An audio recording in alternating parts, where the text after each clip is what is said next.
Donald Trump and an assembly of AI Avengers announces Stargate. Your next iPhone might be built by an AI-powered robot. Or did you hear that AI has started cloning itself? All that and more is coming up right now.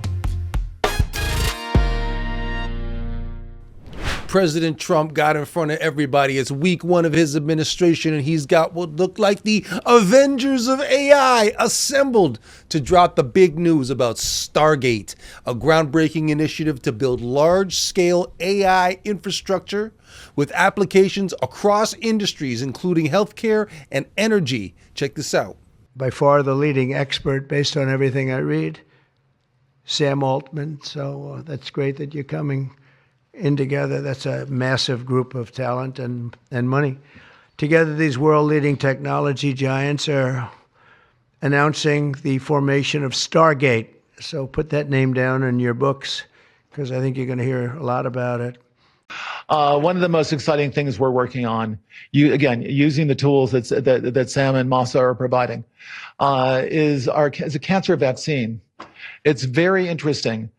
Cancer diagnosis using AI has the promise of just being a simple blood test. Then beyond that, once we gene sequence that cancer tumor, you can then vaccinate the person, design a vaccine for every individual person to vaccinate them against that cancer. So this was announced as a joint effort between OpenAI, SoftBank, Oracle, and MGX. So this project seeks to raise $500 billion by 2029, with OpenAI and SoftBank committing $19 billion each. So Trump revealed federal funding support, citing its potential to revolutionize healthcare through personalized mRNA vaccines and drug discovery. Now, public clashes between Elon Musk and OpenAI CEO Sam Altman underscore the challenges of executing ambitious tech projects. Now, Stargate highlights both the transformative power of AI-driven innovation and the critical need for collaboration, funding, and leadership to bring such bold visions to life. There's a lot to dive into here, and we got a bunch of links for you to get yourself caught all the way up with it. Those are on the WednesdAI page right now. OpenAI just launched Operator. This is an AI agent designed to autonomously handle tasks like scheduling, research, and customer support. If you run a web app or have a SaaS company right now, you might need to be thinking more and more about AI agents using it, or a website in general, because I don't know if it has a certain user agent that lets you know operators browsing your site are using it, but these agents are coming for all these sites. They're going to be searching them and finding them and hitting them. They could swarm your app, and you may not be using Operator, but Operator is going to be using you. So you want to be ready for that, right? And make your user interfaces maybe better if you want these things to use your website effectively. The future is bright.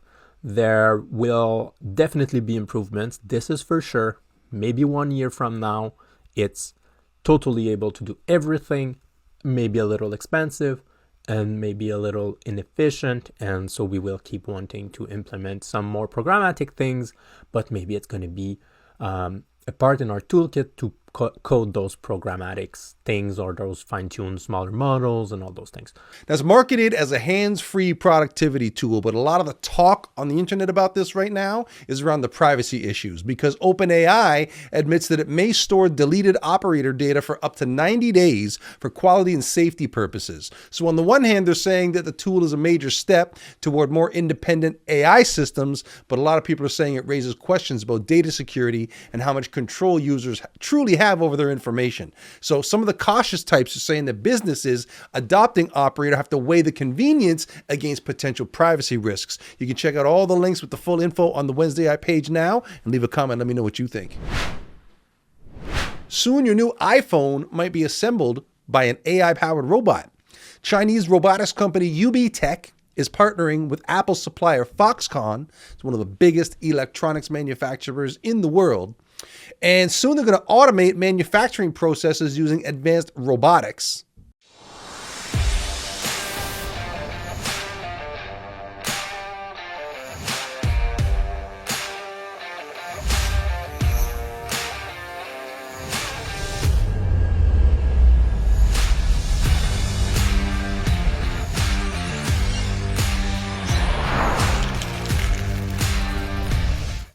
So UB Tech aims to replace traditional human labor with AI-powered robots that are capable of precision tasks. They say it's going to boost efficiency and cut costs. Now, the collaboration highlights China's push to modernize its industrial base amidst rising labor costs and global competition. And for businesses, this signals a growing shift toward AI-driven automation in supply chains, emphasizing the need to adapt to this transformative trend.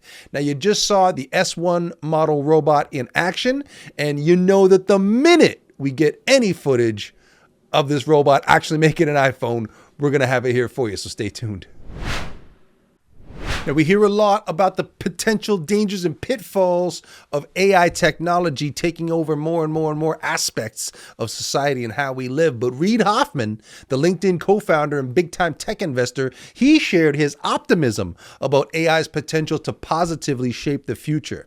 Now, he emphasized its ability to enhance human creativity and solve complex problems. I think that the natural drive in technology, which includes AI, is building it for the very mass market, the billions. And so I think that I can confidently assert that superpowers will be available very, very broadly. My optimistic bent is that when you're interacting with Claude, part of what you're going to do is you're going to bring back hey, I had this tricky interaction with, Russ or Sarah or whoever.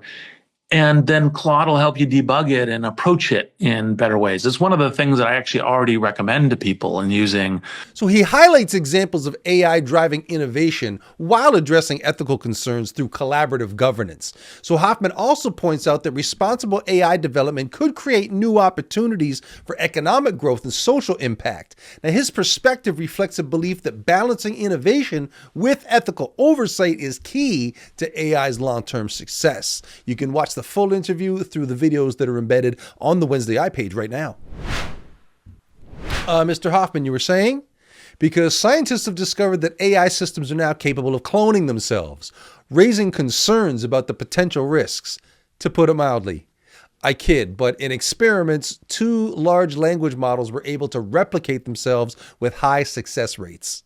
You see here it starts with the AI system and the LLM process and the agent process that goes forward with a complex reasoning mechanism. You can see this is how they plan. Then, of course, you've got the long horizon execution to ensure that the plan is achieved successfully. After that, you can see that we have the system replica here, and you can see that they're interacting with the replica, and we can see that the final step here is to understand that you've managed to successfully replicate yourself. So this ability to self-replicate has alarmed experts, obviously, as it could lead to AI operating without human control. Scientists are calling for urgent safety measures to prevent uncontrolled AI duplication, but from where I'm sitting, I kind of would like someone more smart or more knowledgeable than me on the technical side of this to tell me about how this is not a case of there's no putting the toothpaste back in the tube.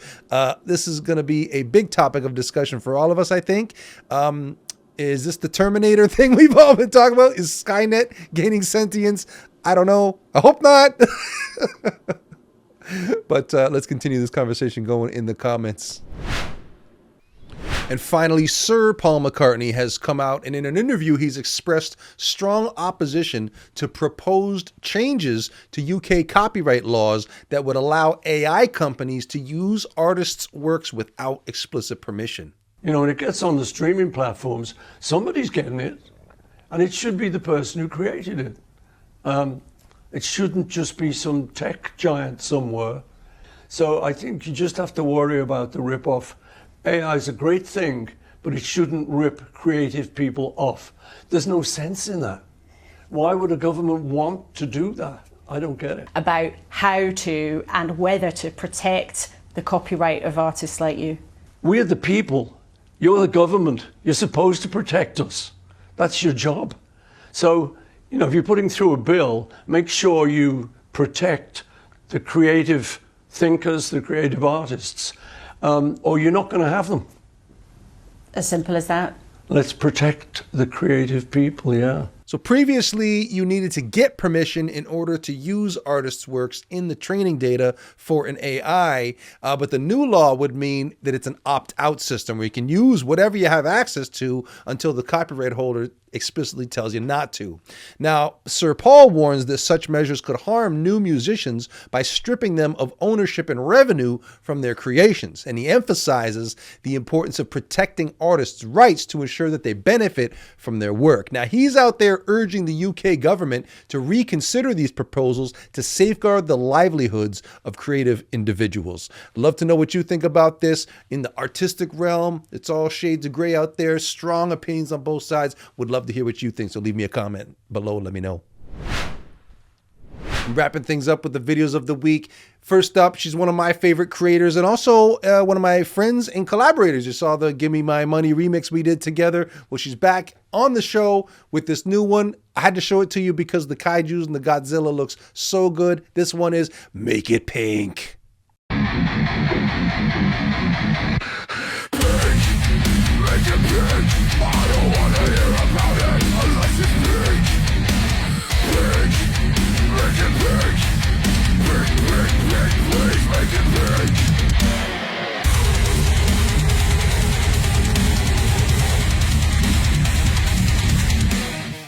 Next up, we got this extremely heartfelt and artistic story. This creator has told his grandfather's story and experiences through the Great Depression and the war. It's pretty incredible, the imagination that went into this, many levels of reality to it. It's an epic 7.5 minutes. You gotta watch this. It's called Alex, AI biopic short film by The Real Robot.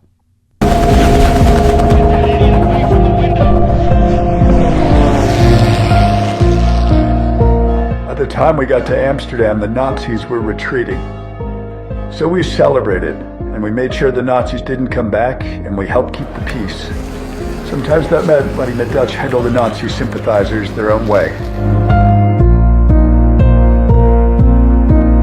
And I had plans to be a hero, but, you know, things actually turned out better. Soldiers, Hitler is confirmed dead. The war is over. Now, I don't know how episodes 1 through 5 got past me, but by the time I caught episode 6, the latest one, oh boy, was this making me laugh. It's the Trailer Park Hill Billionaires by Psychomatic Productions.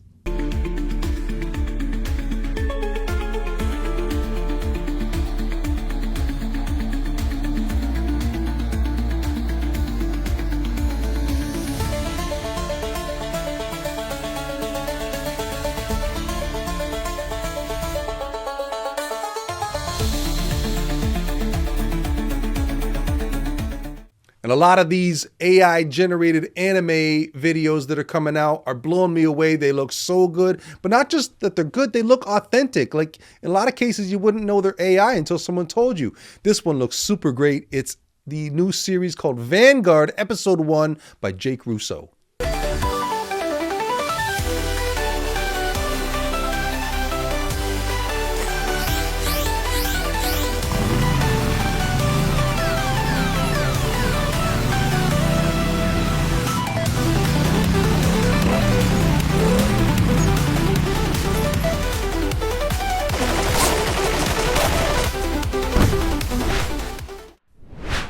And that is our show. Thank you for watching, very sincerely. Because every week here at WednesdAI, you know what we try to do? We try to bring you the best and biggest stories from the world of AI in a concise and entertaining package. But if you want to get it first, what you do is you go on over to the WednesdAI page, you sign up for the newsletter.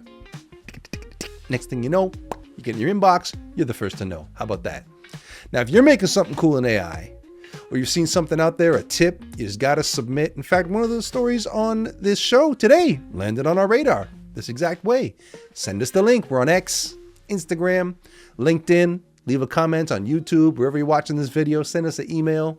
Or better yet, once those self-aware AIs start replicating themselves, just ask one of them to hand me the note, and they'll bring it on over. I'm sure that is looking forward to doing those kinds of favors for us, right? See you next time.